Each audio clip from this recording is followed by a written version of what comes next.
Hello and welcome to episode 22 of the DC United Kingdom podcast, and I am your host, James Graham. Alongside me today, I have two beautiful guest hosts. I have got Sarah and Ken. For those of you who are new to this particular podcast, thank you for tuning in. If you like it, please give us a rating and a review over on Apple Podcasts. If you can do it on any other servers, I would love that. That would be absolutely amazing. But let's introduce our guest host. So, Sarah, introduce yourself. Hi, everyone, and hi, James. Thanks for having me on the show today. This is always so much fun. I'm Sarah Kalassi. I'm the editor in chief over at MLS Female and their beat reporter for DC United. So, hi, everyone. Thanks for listening. Well, welcome to the show, Sarah, for once again. Ken, let's hear a little introduction from yourself too. Yeah, totally. I'm Ken. I run the at DCU underscore soccer page on Twitter and Instagram. Got a podcast as well. So, yeah, check me out there. And then I usually link everything. So, yeah. Awesome. Once again, thank you for both being on the show. This is a jam-packed episode, to say the least. So, what have we got on? We have got an interview with the magnificent Fred Brillant. He's spoken to us earlier on today after the game against Seattle Sounders, so we had a little chat about that. I've also got another interview, so there's two interviews on this one, which I think is a first, if I remember rightly. That is with Ronnie of Red Bulls New York, UK. So an interview with another Englishman for the second time on this particular show. And then we'll have a Q&A and we'll do match previews, match reviews, and all the standard stuff. So, Sarah and Ken, what have you been up to recently? Oh, my goodness. So many things. Enjoying wonderful DC United wins and clean sheets, 3 in a row. I can't even get over how excited I am. And Sunday's match was just absolutely tremendous. Doing a lot of writing. There are a lot of fresh features up at MLS Female. And of course, talking to yourself, James.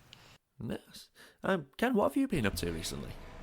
Yeah, like Sarah said, enjoying the wins. That's been nice. And the clean sheets. It's a pretty good run that we've been on. So, can't argue with that. Yeah, not too much else. Did a podcast with Sarah today. Getting ready for the Red Bulls game this Sunday. I'll be there, so pretty excited about that. Even though it apparently smells really really bad over there. Yeah, I've heard a lot of there's a lot of issues with the surrounding area from what I've seen online. So, we're going to crack on with the show. I'm going to introduce the first interview, so let's head over and let's hear from Fred Brillant earlier on today. On this week's interview, it's been a while since I've had a player on the show, but I have the man of the match from the Seattle game. I have Fred Brillant. I just want to say congratulations in the last game, Fred. Thank you very much. Obviously, it was a great team performance, but obviously a great one from yourself. And you also got your third goal for the club. How was it getting that third goal? It's good, but first we have to talk about the team performance because we are very good right now, and when you are good personally is first because the team is good, and right now we are in very good form. We are very good mentality right now. We have very good mentality, and we played well, and we did 3 games. Since Montreal, very good. We didn't concede goal, so the club is happy, and I'm happy as well. Yeah, it was a fantastic performance in that game. It reminded me of how you guys started off the season with the high energy and the high press as well. So it was absolutely fantastic. I don't know whether you know, but that was in the last 3 games. That's the first time we've had 3 consecutive wins with clean sheets. Yeah, but like I said, it's not only the defense. It's all the team. We talk all the time about the back four or the keeper, but it's the team effort. Right now, when you see the mentality of the group, we work for each other, even the midfielder, the striker. We are together, compact, and it's the reason why we did like that. And it's good for the club. Right now, it's a 12 clean sheet. Yeah. So yeah, it's a good performance. Yeah. Yeah, absolutely. We had a bit of a rough patch over the summer period. What has turned the season around over the last 3 games? Yeah, we did a very good first half of the season. We were very good. We won a lot of games, and yeah, during in the middle of the season, we were not so good, and the mentality of the team was not there. I was thinking we gave up a little bit. So we talked with each other. We said the truth before the games against Montreal, and yeah, it was very important to talk with the team. Every player talk and say what was bad, what was wrong, and this kind of thing helped the team. And since that time, we win. So yeah, just the mentality for me, just the mentality. Everything changed with the mentality. If you want to win the game, to do everything to win the games, with the team we have a lot of chance to do something else, something good. Yeah, that's cool. I just want to also ask about the in the Seattle game, the fans, because they really turned up, and watching it over here in the UK, it was a fantastic performance, not just from you guys on the pitch, but from everyone in the stadium. Did you guys feel that when you were out there for those 90 minutes? Yeah, the atmosphere was very nice.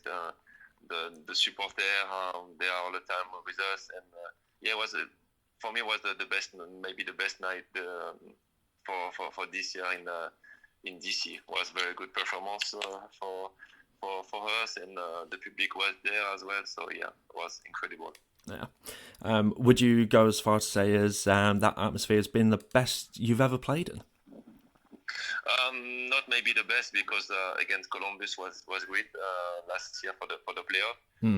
There is a lot of games. The crew, the supporter, they are all the time with us. But when you do a very good game, a very good team performance, and you have the crew behind you, and yeah, everything is great when it's like that. Yeah, absolutely.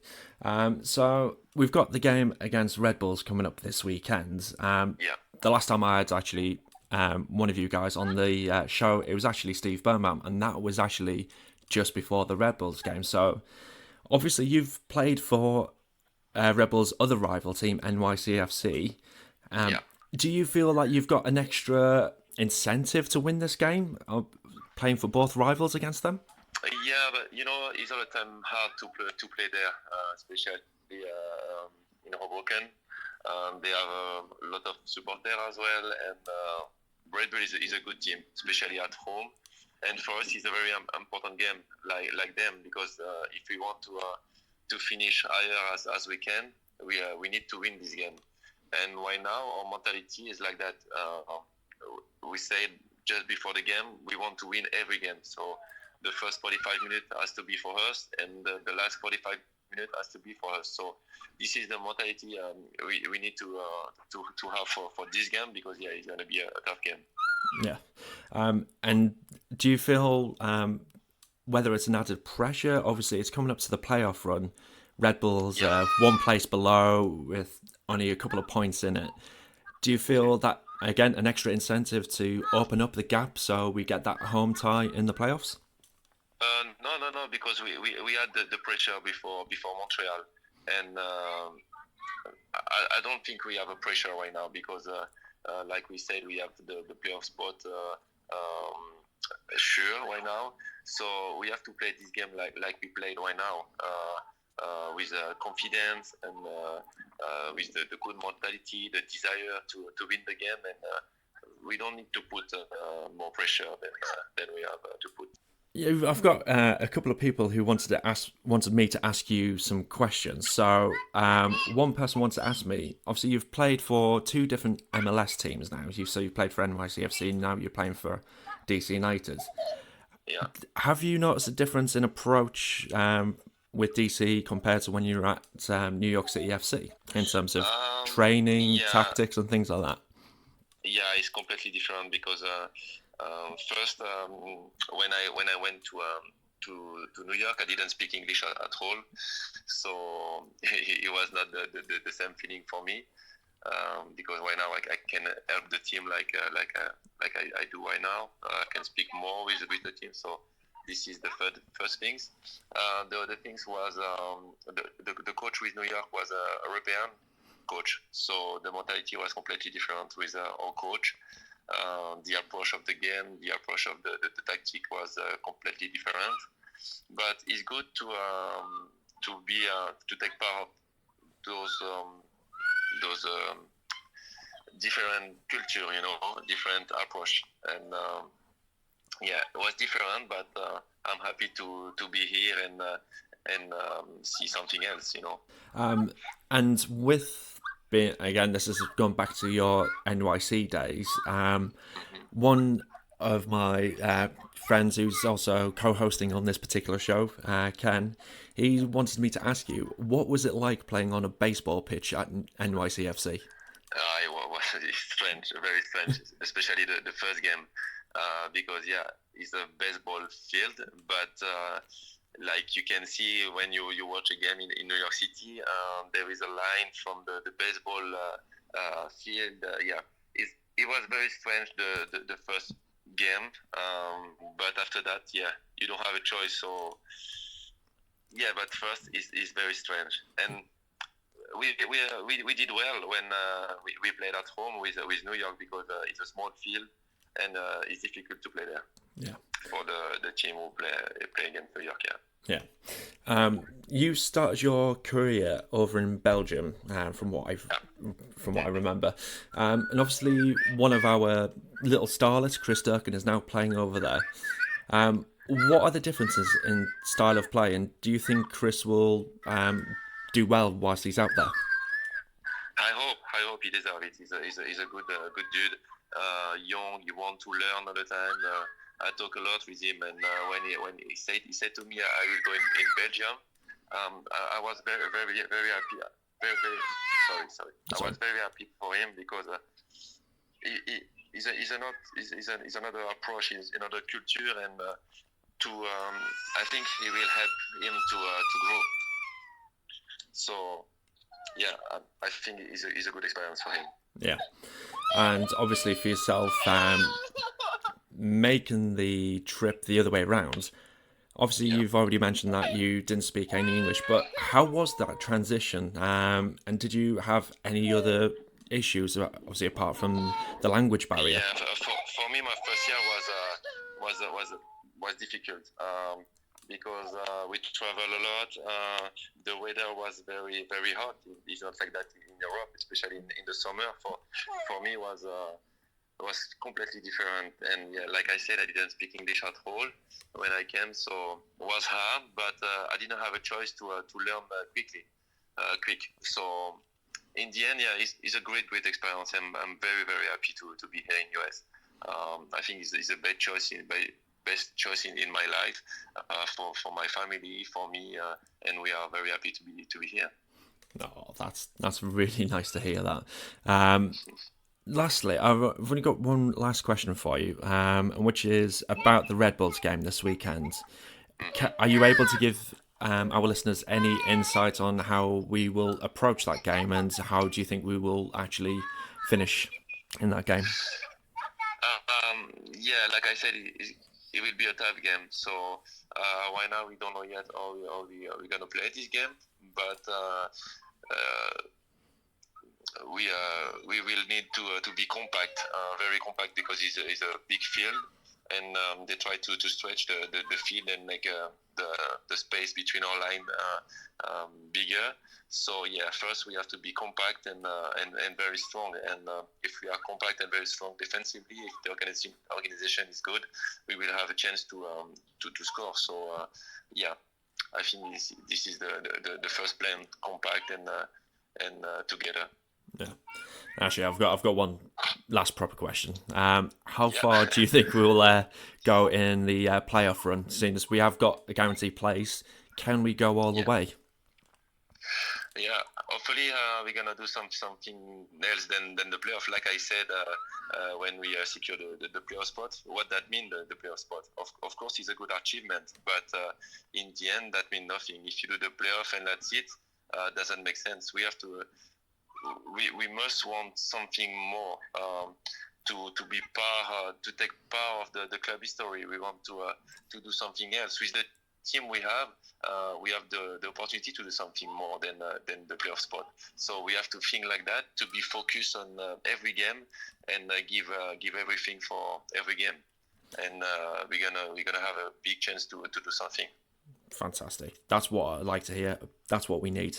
Yeah, but it's true, because the playoff, that means nothing. If you think about that, in the end of your career, you won't say, okay, I did the playoff with this team. With this team, I didn't do the playoff. So no, we want more. And we have a team right now. We have the same feeling and the same mentality right now, and we want to go in the same way. So yeah, hopefully we're gonna do something else than the playoff spot. No, absolutely, and I think we're coming into some really good form at the right point in the season, because with the playoffs, for me, the form is the key point, isn't it? You've got to start winning those games right at the end of the season, so you can pick up that nice bit of form, get that one over the whoever it is we're going to end up playing, and win the Eastern Conference and win that MLS Cup. I hope is the reason why we have to keep the momentum. So right now we won 3 games with 3 clean sheets. We are in the good form, so we have to keep the momentum, and let's see what's happened in the future. But I hope our future will be great. Yeah, well, my fingers are crossed, and I am quietly confident, because for 2019, I will say this now, I've been so impressed with yourself. I've been absolutely brilliant. I feel you're a bit of an unsung hero, and you deserve a heck of a lot more praise. I am now nicknaming you Brickwall Brillant. Thank you very much. But I feel good, and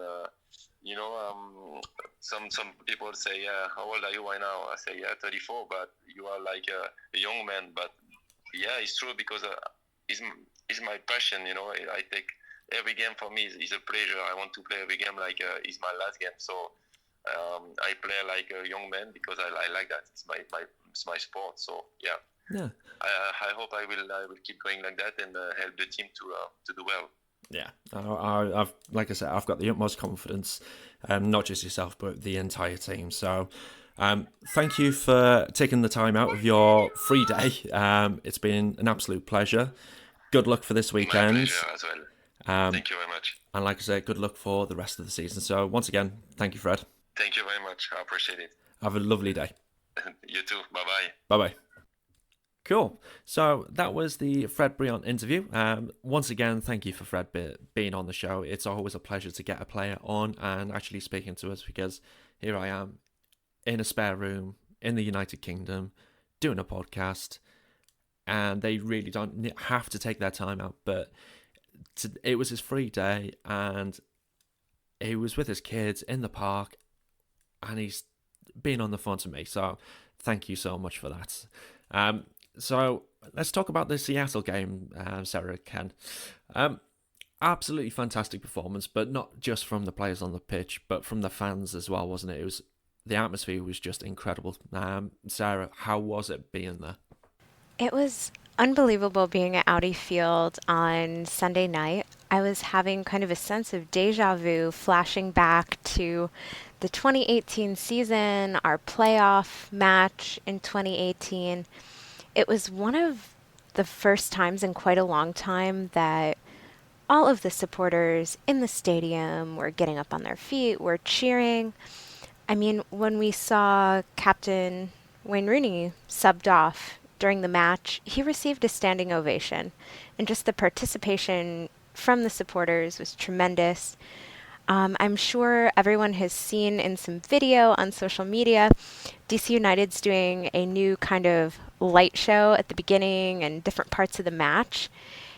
And it really adds something to the atmosphere. It's a lot of fun. It was just a great match. Yeah, those lights, It was a bit odd watching it on TV, and it was unusual, especially from the kind of experience that I have from coming to the games over here in the UK, where we don't really get that. So, do you know what the influence was from that, and where have they got that idea from?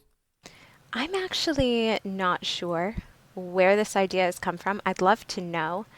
And it doesn't read, I think, quite the same way on television, but definitely in person, it's a great experience. I was a little skeptical because I was thinking, okay, maybe a light show, it's going to be a bit campy, but it was really nice. Yeah, I really enjoyed it, and I was watching, but I thought it was really cool. It's something different, you know. Sometimes you'll get like fireworks, but we were able to see this on the broadcast, and it was kind of, I don't know, cool, different idea. And I guess I didn't even know that this was possible at Audi Field, so I thought it was pretty cool. It really was. So I think we're all in agreement that the efforts off the pitch and including the fans, that was fantastic. But who was your star man for the game, Ken? Yeah, I mean, I was ranting and raving about how I thought, Segura was playing really, really well. Maybe not the star, but I mean, I really want to give him a shout out because I thought he did really, really well. But honestly, I mean, Bill Hamid, kind of, I don't know. It's hard to say he's underrated because he's consistently talked about as one of the best in the country, honestly. So, but some of those saves and stuff were really impressive. Yeah, and when you think there was again, there weren't that many shots on target. So to be honest, he didn't have a huge amount of work to do. So when he was called upon, he did the job magnificently. What did you make of the game, Sarah, and who was your star man? Oh my goodness. So, Ulysses Segura, definitely on fire, definitely an underrated player who's come into his own. I thought Tito Rodriguez put up a tremendous match. Obviously, Fred Brillant put up a great match and he was honored for it, which I'm always happy to see. But really, just a fantastic team effort. And I was really happy, surprised in a good way to see that Ben Olsen made timely substitutions that had incredible impact. It really made a world of difference in this match for me. Yeah, and I think his first sub was the 70th minute, if I remember rightly. hmm He brought Quincy on to torture Seattle a bit. Quincy King, he has just been absolutely phenomenal. But I just want to kind of talk about the fact that this was our third win in a row, which is the first time we've actually accomplished that this season. But not only that, it was the third shutout in a row, which is the second time we've done that this season. But for the first time ever, we've won 3 games and kept 3 clean sheets in each game. So I think we need to say congratulations to the team for that.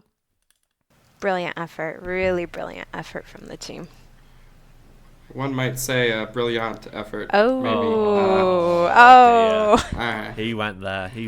Sorry. No, I mean, I think if we have a different goalkeeper, we don't get that. If we have different back line, we also don't get that. I think we also need to, obviously, Brillant and Birnbaum played well, but I mean, also Knaus in that kind of weird for him role at the right back there, but kind of becoming more of his spot. Really, really solid, I thought. Yeah, he's been absolutely phenomenal in that position in those three games that we've had him playing there. So, for me, I'm a big fan of it. I've been impressed with how he's done. His positioning sense was fantastic in the last game. In the first 2, it was for me, he was being a bit too central, but in the last game, he was so much better. Going forwards, he's not your traditional attacking fullback, but his passing is absolutely brilliant. So those crossfield balls or those passes down the wing to Segura, he's been absolutely brilliant. So yeah, the back line, absolutely spot on. Long may that continue. It was pretty brilliant, though. The first half, I mean, his passing accuracy was like at 90%, 46 touches on the ball, 4 tackles. Just unreal. And that's what you need from a defender in general, is just that consistent, getting those tackles in and then being able to clear the ball, but actually even finding your man, because many times we've seen this season from DC in the second half of the games where we bunker down inside our own box, clear it, it falls to the opposition, and we're just literally just getting bombarded. So the fact that Knaus can find his man, fantastic. I know I was going to, and I said to you guys before the show, I was going to introduce the next interview, but I actually want to talk to you guys about the Red Bulls game first. How are we going to do this weekend, guys? Ooh, so I'm going to keep on the optimism train. We've been doing great on the road, coming off a fantastic win. We've got 3 clean sheets, 3 victories. Morale is high. We have a system working for us at the moment. And you know what? I'm going to say we go up to New Jersey and we take our points. And we're going to lock down that home playoff match. That's how I'm feeling about it. So I don't know. Ken's going to be up there. So Yeah, I'll be there. I'm not that nervous about it. I think we're gonna win because, like Sarah mentioned, our away form is pretty good for an MLS team. But yeah, I mean, we lost to them in the last game. Rooney got that red card. I think we're gonna want revenge for that, to be honest. And I think the position that we're in, and they're in too, is that whoever wins this game is more likely to get. I mean, by far more likely to get the home game, and that could be the difference between an MLS Cup or no MLS Cup. So I think we go up there and take it. Yeah, absolutely. And we could actually confirm that home tie at the end of the weekend, because depending on how Toronto do in midweek, if they don't win and then we beat the Red Bulls, then yes, we've actually got that home tie confirmed, and then that will more than likely confirm the rest of the playoffs for the Eastern Conference. So you never know. At the end of this weekend, we can go into that Cincinnati game and I'll just have a bit of fun against them. that match is going to be a blast. I'm excited. Nice season ender there. I don't think we could have picked a better... Well, we obviously didn't pick it, but I don't think it could have been a better end to the season. You've got that rivalry game, and then you've got that Cincinnati game, which is just going to be a nice way to... Oh, well, it's not going to be an end to the season, is it? Because we've obviously got the playoffs to come, so we want that season to continue for that little bit longer, don't we? I misspoke. End to the regular season. There we go. That's better. Because we all know we're going to make a nice deep playoff run. We're ready. Yeah, we better. I mean, I was talking to Sarah earlier. I'm like, we better beat Cincinnati too. I mean, that's one of the worst teams to play in our league pretty much ever. So they've conceded over 70 goals. So we better be able to get a few in there. Conceding over 70 goals, and yet Chicago couldn't get one. Oof. I mean, to be honest, Cincinnati, they've not actually done that badly recently from what I remember. And seeing, I'm just actually going to look at their form guide right now whilst we speak. But they've picked up a couple of scalps this season. They've only lost once in the last 3 games, believe it or not. What is kind of scary, it is MLS. Anything can happen. But I'm hoping our predictions come to be and we take a nice, easy win on that match. Yeah, and I wonder if those Cincinnati results are less about them and more about the teams kind of drying up here. I think a lot of the teams, beyond teams that have played Cincinnati and not gotten a result, but also so the LAFC slowing down. Atlanta kind of seems to be, they've kind of been up and down a lot. So I don't know, a lot of teams are kind of slowing down or really feeling maybe a little burnt out and stuff. So I don't know if it's necessarily more of a Cincinnati thing or the other teams. But I don't know, DC's peaking at the right time, so that's pretty much all we can ask for. No, absolutely. That's the whole thing about playoffs, and I briefly spoke about it with Fred. It's all about momentum going into the playoffs, and whoever's got the best momentum is going to come out on top. And when you look at sort of recent games, you look at LAFC. Did you know they've not won one game in the last 5? And they've drawn the last 3. Yeah, so their momentum suddenly just dropped off the edge of a cliff. You've Atlanta. They've lost 2 and won 2 in the last 4 games, so they're a bit up and down at the moment. Who else are up there? NYCFC, they've only won 1 in the last 3 games, but obviously they're on a really good long streak at the moment. But then that's what happened to us at the end of last season, and we only didn't make it past the first round of the playoffs. You've obviously got ourselves. We're doing incredibly well now. You've also got the our next opponents, Red Bulls, who are they're unbeaten in the last 2, and they've kept 2 clean sheets as well. So this next game, I reckon, will decide who will win the MLS Cup. Ooh, that's quite the prediction. Yeah, that's a little aggressive. I don't know about all that, but it could be something, where it is the difference maker for sure.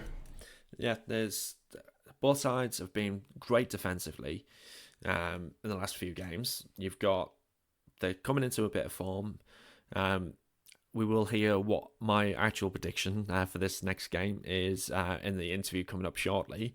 But before we do, let's hear your prediction, Sarah, again. So, who shall we pick? Let's go, Sarah. Let's hear your prediction for this game. And I'm just going to put out there, the last time I did make a prediction, I didn't do half bad, so nobody can blame me.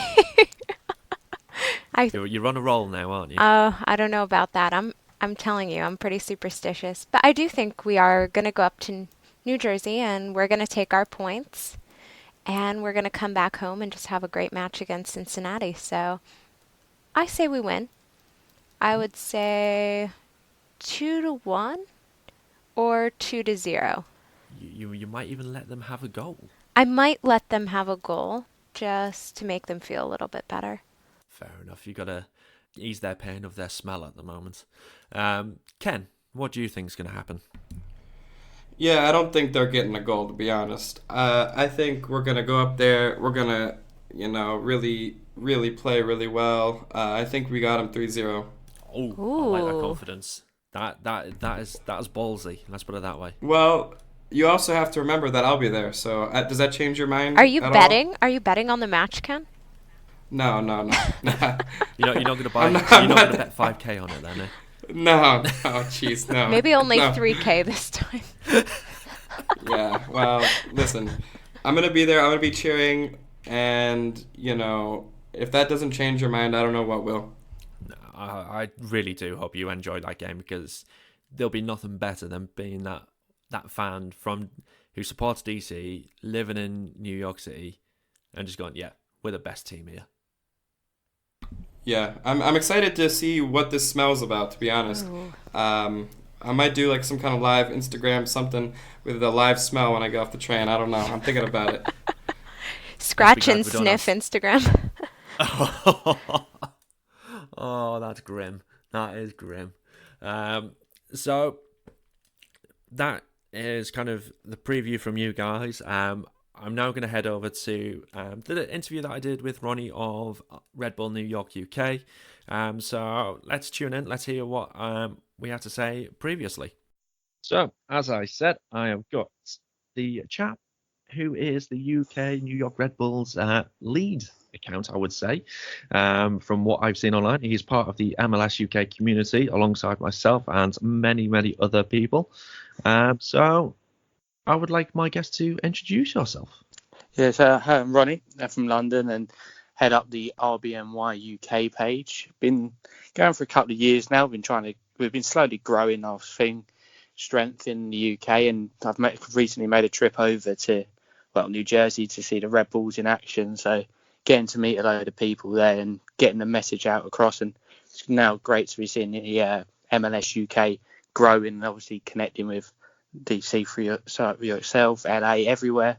Just nice to see the MLS community growing in the UK. So, as I say, obviously we're the rivals here, but no matter who you support, everyone's welcome.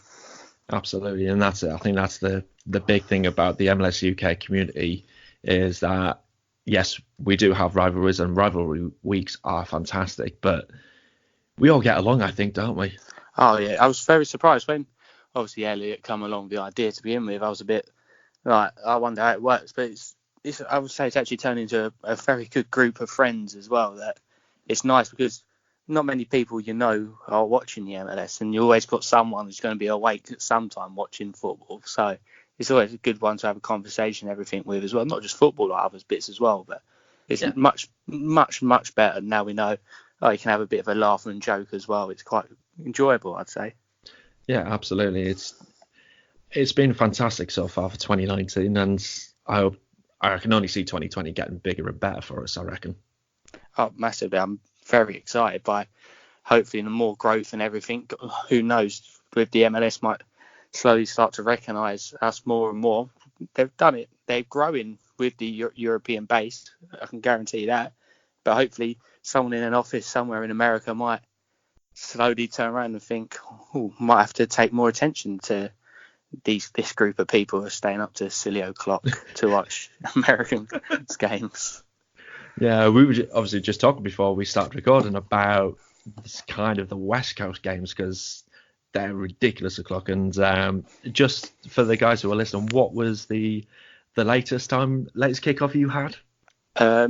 Latest one I've ever had was 4 a.m. over in UK, and I think it was actually a Wednesday night as well. So, Thursday morning, and I had work the next day at 8:30. So, yeah, there wasn't much rest break in between the game and actually going to work. Oh, did you not have a nap before the game?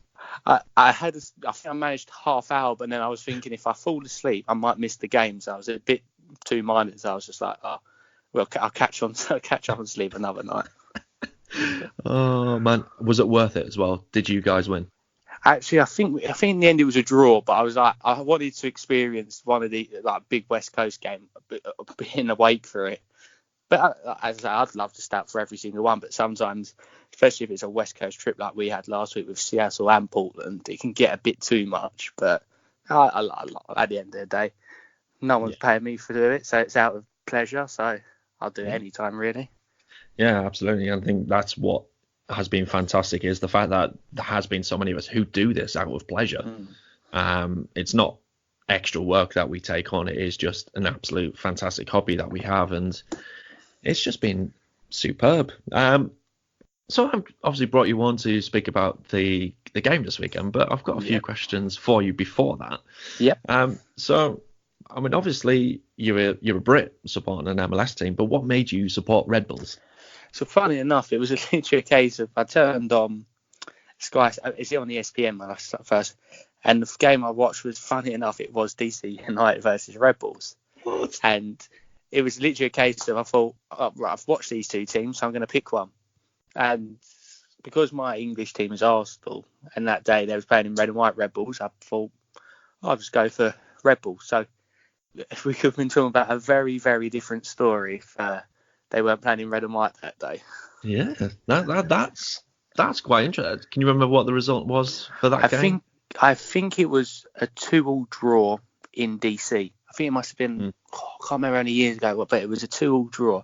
Because I remembered, I thought, oh, it's quite a good game of football, this one. And then I watched the game after it, and I think that was 0-0. So I was like, yeah, I'll definitely go for one of the first two teams.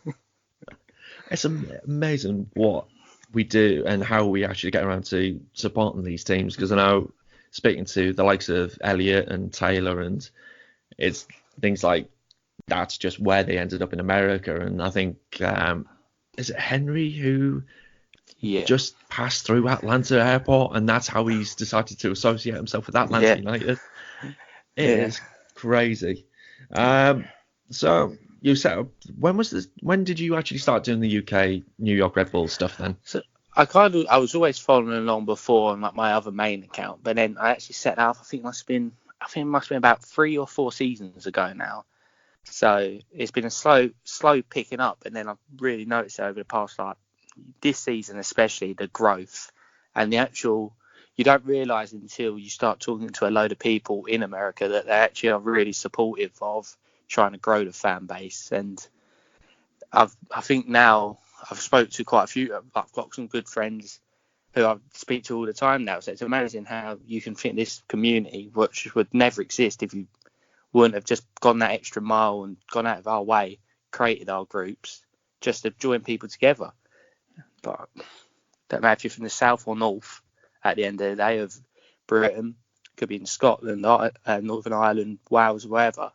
But I've met some lovely people, and I thought, wow, if I never would have just that day thought, oh, I'll create a account to follow Red Bulls, that you meet these people, and then obviously it's people say, oh, right, why'd you do it and all this? But I'm like, it's more than just the community now. You've got friends in America, you've got friends over here, and it's actually just a really nice vibe to be a part of, and something what's growing, and hopefully we could be a bit of I would say maybe like a trailblazer in the fact of getting the MLS over to this country a bit more would be lovely. Yeah, absolutely. So do you know roughly how many people you've actually got supporting yourself for doing this from the UK? Yeah, so I've known, especially from the UK, I've known about 10 of us. So me and one other, Luke, who I've got in contact with, excuse me, quite early on in the RBN. Okay, I was currently like thinking about going maybe a podcast for ourselves or a blog or anything, but my laptop's just buggered up. Oh. So I'm looking into like taking it the next step now, because I've taken inspiration for like what you're doing, for example, which I think is brilliant because you get that audience a bit more. So I think I'm going to be talking in depth with quite a few other people, even some in America that I've been speaking to, maybe about doing a podcast for the Red Bulls, or even just a football one in general, and having a few of the guys on from all the different teams maybe, I think. So I think I'm going to try and talk to a few more people, get them on board, and then try and spear it on a bit more, hopefully. Oh, well, good luck for that. I'm quite pleased that you've taken inspiration. That's made me happy, that one. That was really cool. Yeah, I mean, podcast-wise, that would be fantastic. I mean, I listen to all sorts of podcasts, so even though you are a rival team, I will more, if you do it, I'll happily tune in and listen to what you guys have got to say about what's happening over in New Jersey. Always keep your enemies that bit closer, ain't it? That's what I say, just so you know what's going on. Keep your friends close, but your enemies closer, isn't it? Yeah. So for Red Bulls, how has 2019 been compared to previous seasons? Obviously, last year we had the Supporters' Shield, so it was a very good regular season. It's been a bit patchy. I think that's the best way to put it. Obviously, Armas has been under a load of pressure over late to get results, but at the end of the day, I was saying to someone the other day, I was like, yes, we've not been as good, but we've won the Supporters' Shield and then gone into the playoffs and then not produced. So maybe going from another perspective, like having a bit of a purple patch and then going into the playoffs, you can maybe kick yourself through it a bit more. We've got our first back-to-back wins at the last two games since the end of May going into June. So hopefully the form is picking up just as we need it for the postseason. But there's been positives. Obviously, losing Tyler Adams was a massive blow because he's not an easy player to replace. But I think there's positives to take and there's negatives to take. But at the end of the day, I always say if you're in the postseason, then you can start a new season and hope that it's better to post than the actual regular season. And that's it. And as you touched on there, with the form side of things, the back-to-back wins, the postseason is all about the form. It's not about really where you finish in the league table. It is how much you're getting into that form. And for ourselves, we're on a 3-game win streak. We're on 3 shutouts in a row as well, which is the first time we've done 3 shutouts and won for the first time in MLS history for us, which is fantastic. So we're coming into that form as well. So it is going to really be a fantastic game this weekend. And just before I came on, I had an email through some kickoffs being brought forward for us. I literally just had the thing. I had it all planned, my diary for the weekend. I was like, right, the game's starting then, and then got a message from someone. Was like, oh, they've changed. I was like, oh, great, got to change everything now for the weekend. So I'm not missing that one. So I've told everyone who I had plans with, right, that don't matter. Something else has come up. So So It's bad. I've done that as well. It's like people are like, "Do you want to come out or anything?" I'm like, there's a DC game on. I'm gonna watch that instead. I'm really sorry, yeah, but I've said that to Mo. But it's Red Bulls. What's on? What's on? What's that? yeah. I'm like, no, don't worry about it. I'll teach you about that another time. Teach you about it in the close season. We'll be fine. Plenty of time then. So we're for you guys that are listening in. The DC Red Bull game, or I should say the Red Bull DC game, is kicking off. It's 10:30. Is it 10:30? I believe so. Yeah. Yeah. Well, it'll probably be 10:38 or something daft like that. Yeah. TV broadcasters and all that. That's the UK time, so it will be 5:30ish in the US and whatever time wherever else you are in the world. Because believe it or not, I've got people listening from places like Myanmar, Korea. It's just absolutely mental. Yeah, that's brilliant, ain't it? We would have thought that the whole world would be getting along with the old MLS, ain't it? Yeah, Who would have thought? It's just absolutely crazy. So obviously we've got that game on the weekend, but I do also want to talk about the previous game that only happened recently. What did you make of the result and the New York and the Red Bull performance at the game at Audi Field?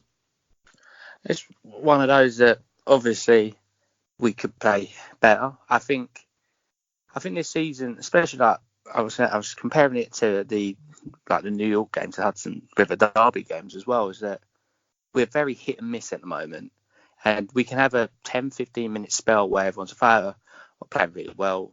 But then at the end of the day, as I said, we can save our best performances when we need it. But that one at Audi Field, for example, it was one of them that you look back on and you can say, right, there was positives. But at the end of the day, will we recreate a performance like that on Sunday? I think it'd be a very tasty game. I don't think they'd be sitting back on their laurels, either team. So I think it might actually be quite a close, similar game to that first one, to the last one. Sorry, and I don't think it'd be a runaway for either team. Personally, thinking, I think it'd be a close game.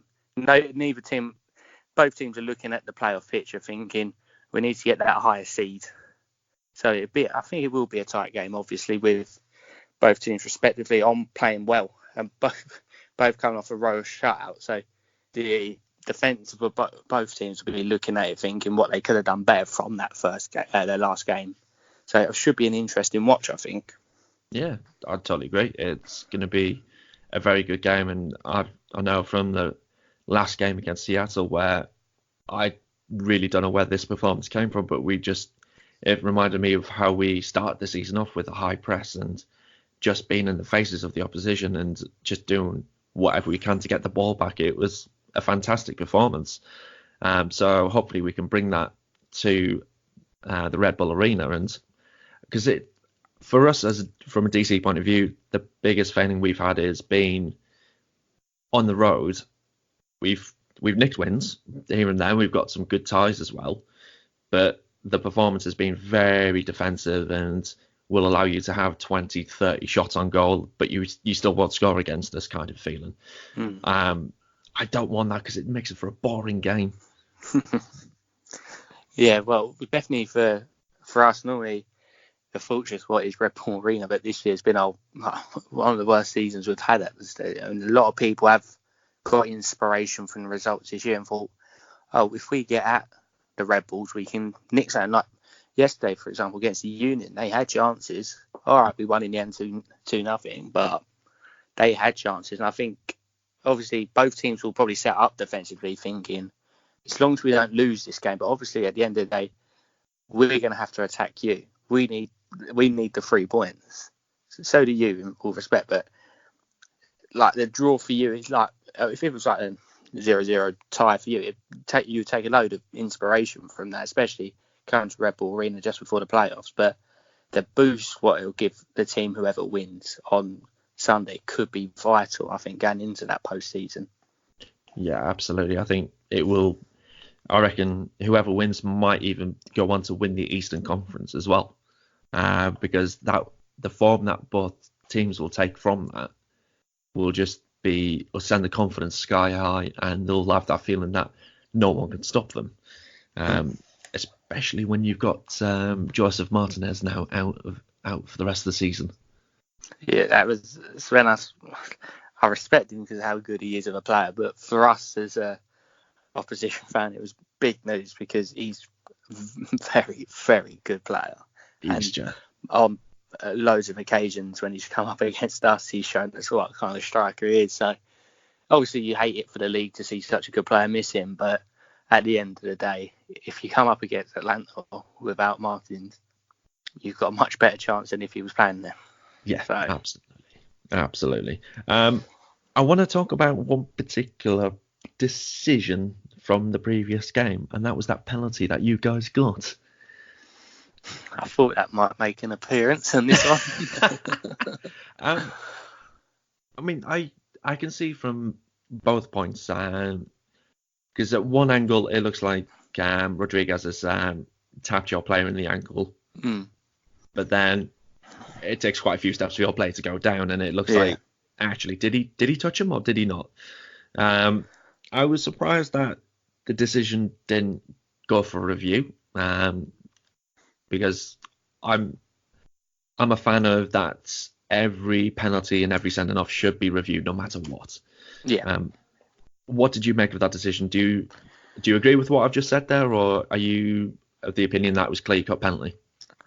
I always look from it from a perspective that if that was at the other end, I'd be, you've got to review it 100%. At the end of the day, I know obviously getting the decision's a massive boost and everything, but you want it to be fair at the end of the day. And I don't know, like, whereas in the Premier League over here, they look at all penalties, and that's fair because you know that if they look at it, there's a grey area with that.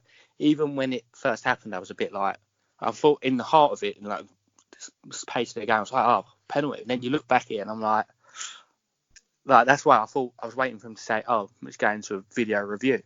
When that didn't happen, I was shocked. I thought it was a very soft one. Yeah, very soft. But and over a season, do they balance each other out? Probably they do, but it's got to be a case of where the video review, they've got the technology and they've got the referees. So if he would have looked at that, the referee, I think he might have changed his mind, personally speaking. I'm happy he didn't, but I'd like to see him review everything because it's just, as I always say, if that was, say, for example, Long making the tackle in the other box, I'd be like, well, we've got to review that ref. So it's only fair that when you get a decision that you're critical of it as well. Yeah, you got to look at it from both sides of the coin, haven't you? Oh, 100%. So I'm glad you think that, because that makes life a lot better, and it's never good when you just talking to a fan who just it's very tunnel-minded and tunnel-sighted. Yeah. So I'm glad you said that. So for this weekend's game, who should the DC United fans be looking out for, and who will be the key players for you guys? Especially after last night's performance, Josh Sims, who we've got on loan from Southampton, has been on very good form. He's a very good player to watch. He's got that Premier League pace about him. He's good with the ball. He had an unsuccessful loan spell of Reading last year, which didn't quite materialise, but he just said they wanted to play football. Red Bulls come in for him, and I think he's the one to watch mainly. Caceres Jr., also in centre of the park, likes to get on the ball, move with it. And obviously, BWP, don't think he will start the weekend. He's still getting over his injuries and time has been limited. But then the main player to watch as well is Kaku. Gifted, talented with the ball, can find a man. It's just a case of who will start. But on form at the moment, the main guy would be Josh Sims, I'd say. Yeah. Yeah. Yeah. And I know him from Football Manager, and he's always a cracking player on that game. He is fantastic. Yeah, been very happy how he's settled in so far. Yeah. And it's nice to see that he's actually taking a gamble as well, because you don't really see too many English players making the jump across the pond. I'm just trying to think off the top of my head who actually has. Obviously, Wayne Rooney David Beckham. I'm just trying to think who else has actually made the jump. We've had a few, obviously Bradley as well for us, Yeah. but I think people have that mindset of this league is not as good as it is, but then they get to the league and you hear all the players once they get to the league say, oh, it's actually standard is much higher than we thought. And the only way it's ever going to get to the high standard is when actual professionals recognise it as the standards it should be recognised at. Yeah, it's definitely an up-and-coming league. The pace of the game is actually really quick as well, I found. Since I've properly started watching it week in, week out. And it's always good to see, and it's very rare that you'll get a dull match in this league. Oh, yeah.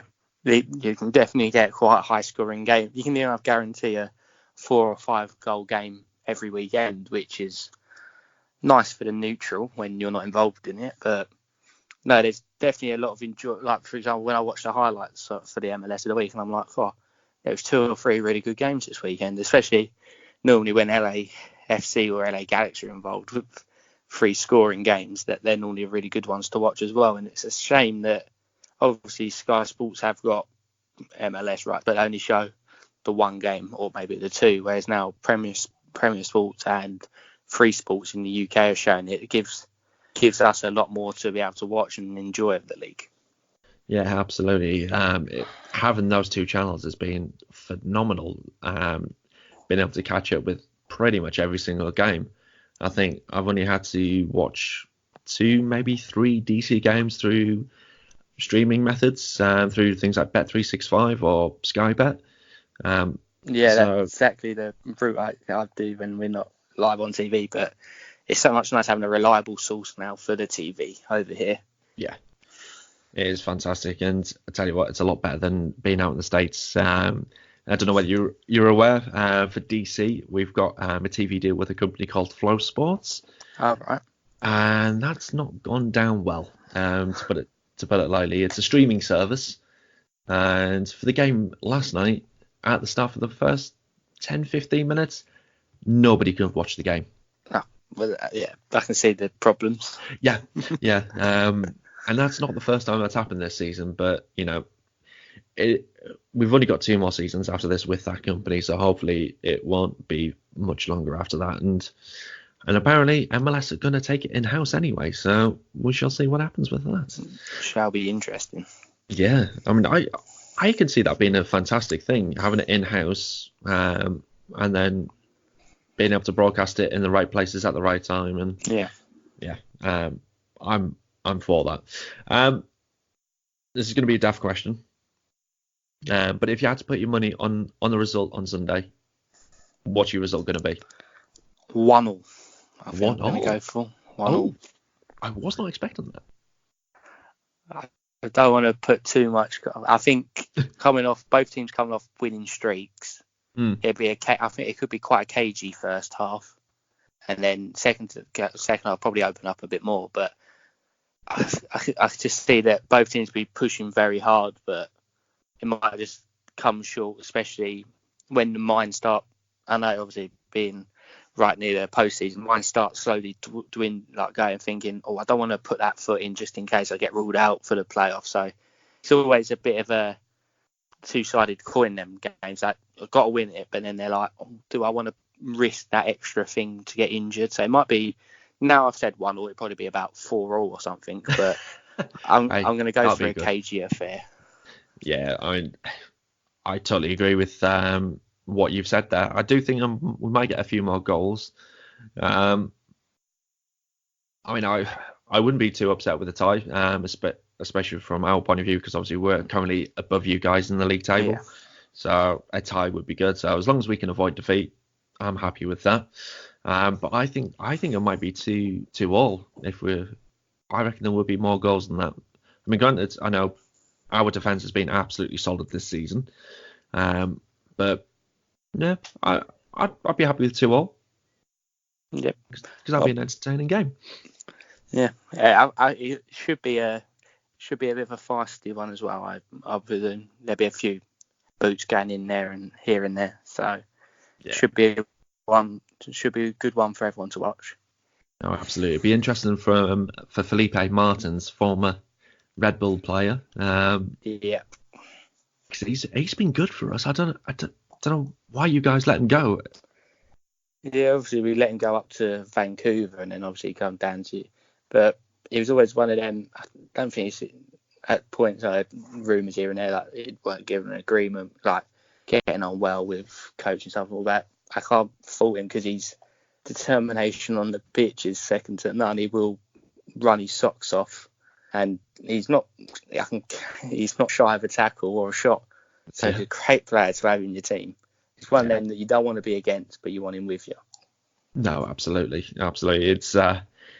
It's been a tricky one for our fans as well because of that connection with the Red Bulls. I speak to fans week in, week out, and I'm always saying that why are you so angry against them? And there was the tackle against Espindola, where he ruled him out for 5 months.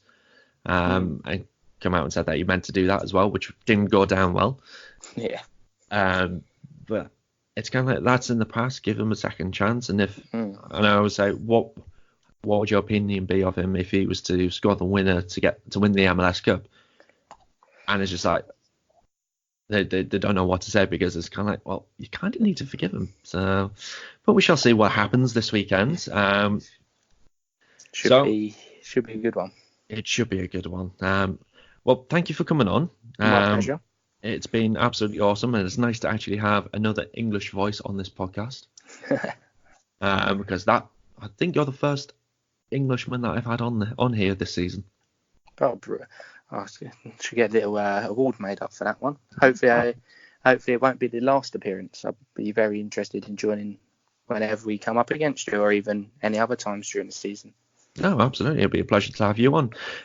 So if my guys want to send some abuse to you, where can they find you? You can find me over at RBNYUK. You'll see me active a lot more during the games, obviously midweek as well. So I'll be watching out for some DC hatred coming away, and I'll get some lined up just in case I fancy firing anything back, or I might save it for after the game, or just go offline for a couple of weeks just until the postseason kicks in. Oh, well, like I said, thanks again for coming on. And thank you very much. I'll speak to you soon. I'll speak to you soon. Thank you. So, there you have it. There was my prediction. So, for Sarah and Ken, for your knowledge, I said I wouldn't be disappointed with a draw. Ooh. I hate it. I hate it. Sorry, James. Yeah, I mean, I hate myself, but there is reason behind it. Now it's going to be like I'm repeating myself because I've just said it in that interview. But so the reason why I said I wouldn't be too disappointed with a draw, I mean, I will be disappointed into a fact, but one, I was just being nice to him. And two, when you look at the table, we are still above, we would still be above Red Bulls if we drew. We would still be in that commanding position. They need the win more than we do. So if we come away with a draw, it's not the end of the world. We've obviously got Cincinnati coming up for the next game, which we should absolutely destroy them. But, you know, as long as we avoid defeat, that's kind of the worst case scenario out of a best case scenario. But I do see us winning, if I'm honest. I do see Rooney maybe getting his goal and setting the rest of the playoff season. So that's how I'm actually going. I'd love to see that so much. I just want to see Rooney go out there and kind of take it back. We're going to move on to the Q&A section now. Are you ready for some questions? Because I've got quite a few. Ooh. I'm ready. Let's you ready? do it. Cool. Absolutely. So first one was actually sent to me via DM on Twitter. So thank you, Pilar Wyman. The question is, any insight to the fan versus MLS to do over political flags?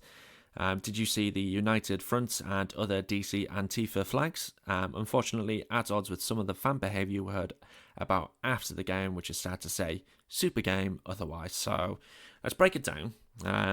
Any insight to the fan versus MLS over the political flags? Sarah, I think you're probably going to be the best place to answer that question, I would say, if anyone's going to be good for it.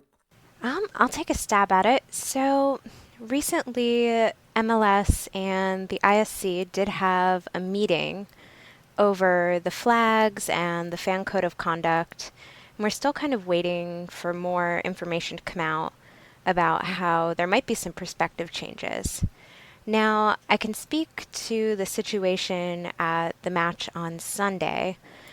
So I do know the creator of the Iron Front flag, one of our own, Doug, and they also had the big banner up for the United Front. And DC United's front office chose to not confiscate those, to not ask them to take them down.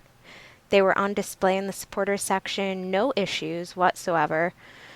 I didn't see or hear from anyone of any altercations. It was all very positive messaging. No one got in trouble. So I would say that's a very positive step forward. And I guess if we want to briefly touch on what happened after the match, again, we don't know all of the facts. We don't know responsible parties yet. There is an ongoing investigation.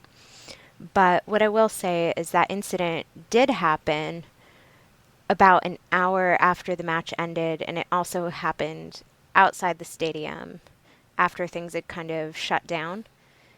And of course, we're all adults and we know that that kind of behavior is abhorrent. It's horrid. You shouldn't do it. So I'm really hoping they get to the bottom of it. And it is at odds with that unifying message that we had during the match. And I don't know, I have a lot of friends in the Seattle fan base and a lot of people that I respect a lot. So I'm sorry to them that they had that experience. No, absolutely. It's the whole thing was just to me it was a bit of a shock, because watching the club over the last 12 months and over the last few years, I've never heard anything like that happen out of DC. So it was a bit of a shock to hear it, and something I've not commented on Twitter, just because I feel like being over this side of the pond and how the culture might be different over in the States. I don't know. I can't. For me, I don't feel it's right for me to comment on the political side of things or what happened after the game.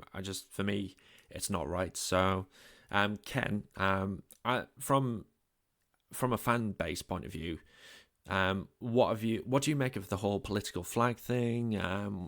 What do you make of the DC stuff that happened in the game? And in the best words you can describe, what do you think about what happens after the game as well? Yeah, so that's a lot. I think, I was 100% fine with how everything during the game was handled with the flags and everything. I think it was good that there wasn't any confiscations. There wasn't any issues during the game. It was kind of like the message was there. It was fine. And, kind of, I think as most of us would predict, that nothing really went wrong with it, right? Like, they left it alone. It was there. It was nice. People saw it. It was on the broadcast. If it wasn't anything overtly political, I didn't think. Even by I think the league's definition, which I'm not 100% sure on, but from what I can tell, if you didn't know any better, you wouldn't know what it is probably anyway. Just a nice message, right? Yeah. But yeah, so I was glad that they didn't just confiscate it and potentially cause more issues, and especially that no one got banned or anything for something that was not even not a problem, obviously. As for the stuff after the game, I mean, yeah, you can't do that, and so we don't know all the details, so it's maybe not the best thing for us to name anything or anyone or anything like that until we have all the facts. But from what has been alleged and from what we do know, I think we have to be better. I think we should be a safe city to come to. We should be a safe club to be in, and we should, take it upon ourselves to make sure the away supporters have a good time, feel welcomed, and are safe, even if they're not right at the stadium. Absolutely, totally agree with that. For me, just one thing I would just want to add to that is as fans, we should be treating other people how we would expect to be treated. I can't think of any reason why you would go and attack someone just for whatever reason it is, whether it's because of their political views or for the team that they support. That should never happen. I see it annoyingly so often over here in this country, in the UK, and it's so frustrating that fans have to be segregated. It shouldn't be like that. It's not like that in any other sport that I know of. I go to a rugby union game. I can be in the stands, sat next to the opposite, or stood next to the opposition fans, and we'd be having a good joke on, having a bit of a barmy army kind of thing, and all that jazz. And yeah, I struggle to understand why that had happened. Moving on, because that was a bit heavy, wasn't it? Yeah, but Yeah. we have to talk about it, Yeah. right? Yeah, no, absolutely, and I think we've covered that point, and I think we've done the right thing in terms of talking about it and getting it out there, and hopefully people out there, when they do listen to this podcast, they will agree with it. So the next question is coming. Twitter name is WonkFooty. Yep, I know that was a bit strange, but he's not the first time he's messaged in. If you want to find him on Twitter, his actual Twitter handle is at Gallego Scott, GALLEGO SEOT, and he said DC played as well as we thought they would at the start of the season, pressing the midfield, holding the ball, aggressive attacks, but still with a solid defending. Not perfect, but worlds apart from the previous 3 months' form. Suddenly, we're winning 3 in a row.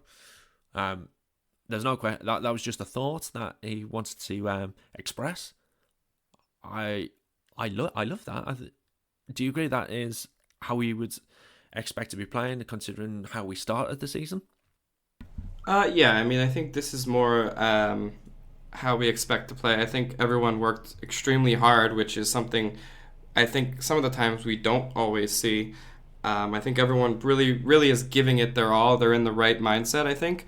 And I think it also helps, you have things like subs coming on and making impacts, not in the 87th minute, but in the 70th or whatever. So yeah, I think once a lot of that, dirty laundry was aired and they kind of had that latest clearing the air discussion, I think they were able to move on and kind of get into the right mindset, which I think is the actual key here. And I think coming off of last year, it was very easy to get to still be in that winning and confident mindset. But seems like we're back at it and we're peaking at the right time. So yeah, this is what I expect. And I'm 100% on what Ken is saying, and also it's kind of like one of those things. You start strong and you finish strong. And yeah, you're going to maybe struggle a bit in the middle of the season, and you have a lot of kind of moving pieces, a lot of shuffling. And I definitely agree. Once we kind of reset our mentality, we're right back. We're finding our identity again and finding who we are. So the play's expected. It's amazing. I hope we can keep this right on up. Yeah. To be honest, I've got nothing to add to what both of you have said there. It is fantastic to see that we are suddenly back on form. That last clear the air talk, I mean, we've heard that happen before during the season, and it didn't have the expected impact. So whether that actually happened previously in the season, that we'll never know. But that last clear the air talk, and actually Fred did talk about that last clear the air talk, and he said there about how some truths were said between the players. So it's more of a player meeting rather than the coach being there. That has obviously had the right impact. It's cleared the air as it was supposed to have done, and everyone's on the same page. So long, as you said, Sarah, long may it continue. Yeah, I think it's just so important that, I mean, especially considering that Fred said that, like, if there are, conscious or subconscious or issues within a team, whether it be a soccer team or a team at a 9-to-5 job or anything like that, like, that's not going to be as effective of a team as you could possibly have. And so being on the same page, working for each other and doing the small things for each other, and that's where you get the success, and that's where you get you're able to overcome potential deficiencies, or able to multiply each other on the field. Yeah, no, that's cool. Have you got anything else to add to that, Sarah? I think that's spot on. Cool. We're going to move on to voice messages that have been sent in. The bit I love, because I just think it's absolutely insane that you guys out there who are listening will actually take the time and actually send in a voice message, which means you get to be on the show alongside us. So, Rithik Patel, it's not the first time Rithik's actually sent a voice message in, but they've sent 2 messages in, so it's kind of a 2-part of this one. So I'm going to play the first one, we'll answer that one, and then we'll play the second one. So here we go. Hi James, this is Rithik. I have a question that I want to ask you about Luciano Acosta. Do you think he'll regain his place back into the starting 11? Since Bennett Olsen wants players that are hardworking and have a defensive side to their game, which Lucho doesn't really have.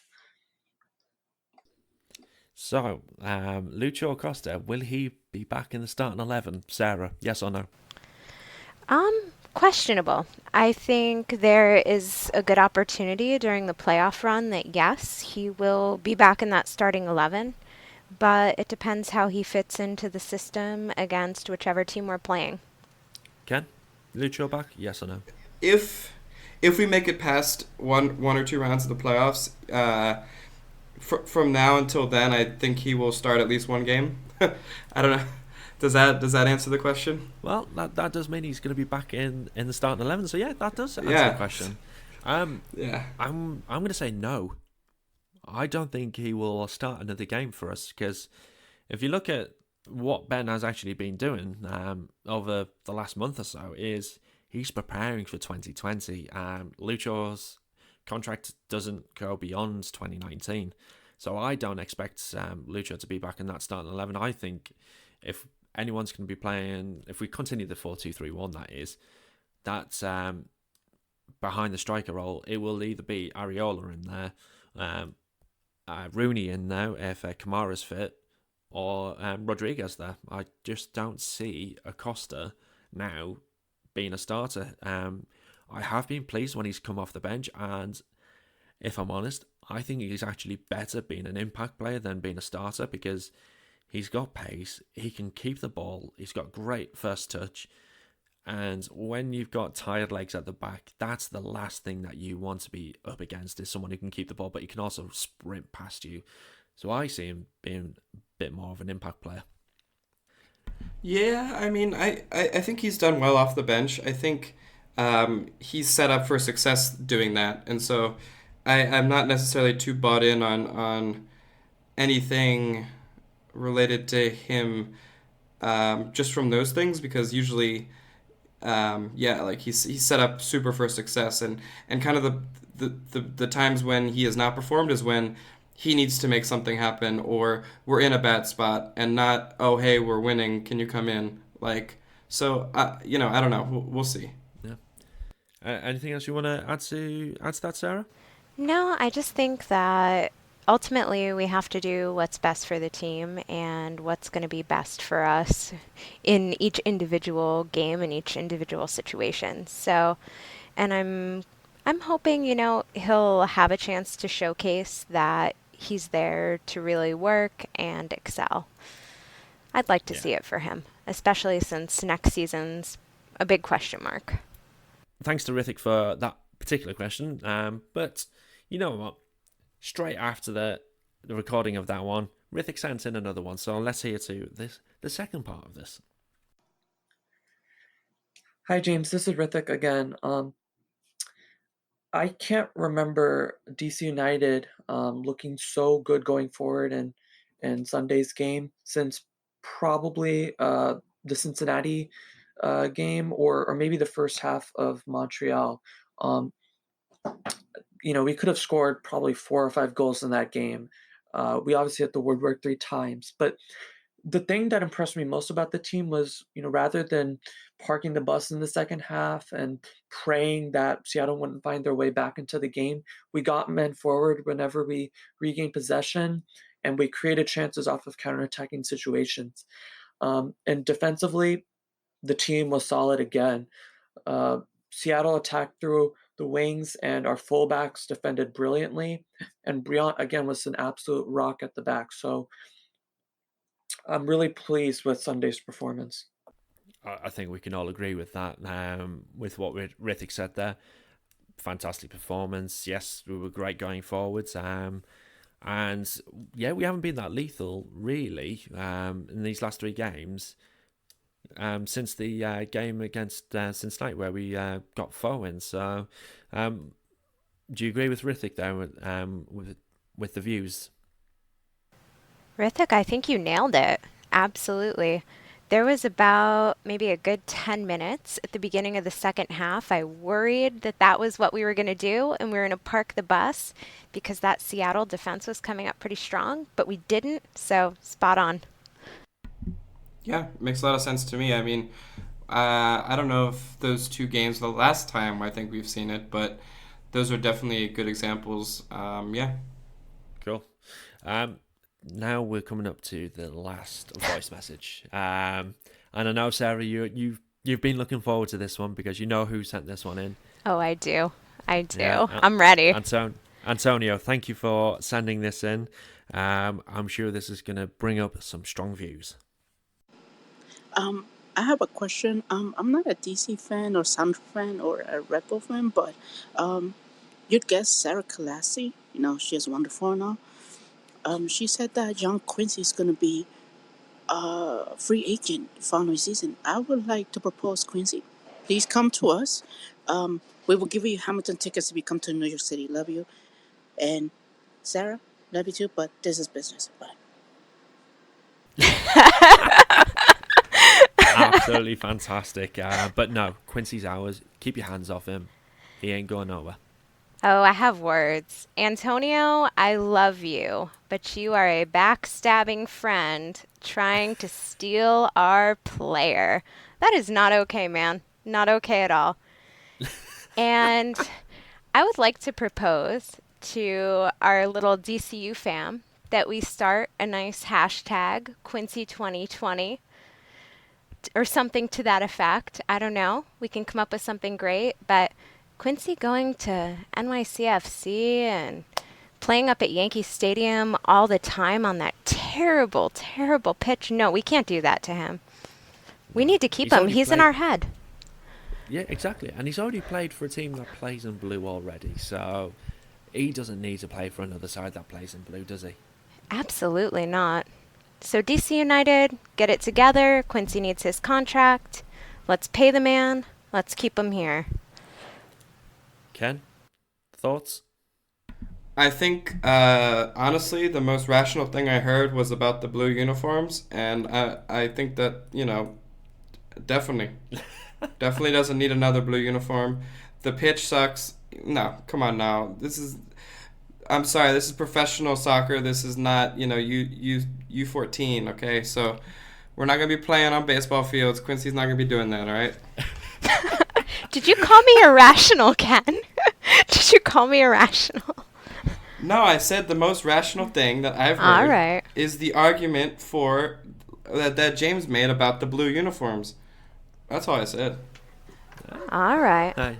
There you go. That is the end of the Q&A section, which also means, unfortunately, it is the end of another episode.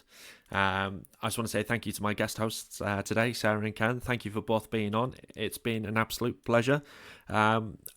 Ken, where can people find you? Yeah, people can find me at DCU_soccer on Twitter. I also have an Instagram page which I post on game days, like tailgates or whatever stuff I'm up to. But yeah, find me there. I link all my stuff from there, and I usually have some hot takes. Cool. Sarah, where can they find you? Everyone, thanks for listening. So you can find me over on Twitter at Sarah Kalassi or on Instagram at Sarah Kalassi. You can also check out my work at sarahkalassi.com. And I would absolutely love it if you check out the work of my colleagues at MLS Female. Thanks again, James, for having us on. You're very welcome, both to you. Also, obviously, if you're listening to the show but you don't know where you can find us, there's multitude of places. You can obviously follow on Twitter, which is at DC United Kingdom. You've got the website where I try to do match reviews, match previews, get all the news on there and all that jazz. That is over at dcunitedkingdom.com. You can follow over on Facebook if that's your thing, as well as Instagram. You just need to search for DC United Kingdom FC. Once again, thank you for listening. It has been an absolute pleasure doing this show. 22 episodes in now. I'm waffling on because I can't remember how I end the show. So I'm just going to keep on talking. But yeah, thanks again for listening. Give us a rate and review over on Apple Podcasts if you can. Ever be so kind. Or if you can do that over on Spotify, Pocket Casts, wherever you can review. It would help bring this show to a wider audience. So we're going to end with a song again. So let's just listen to the tune. Enjoy the rest of your day. And once again, thank you.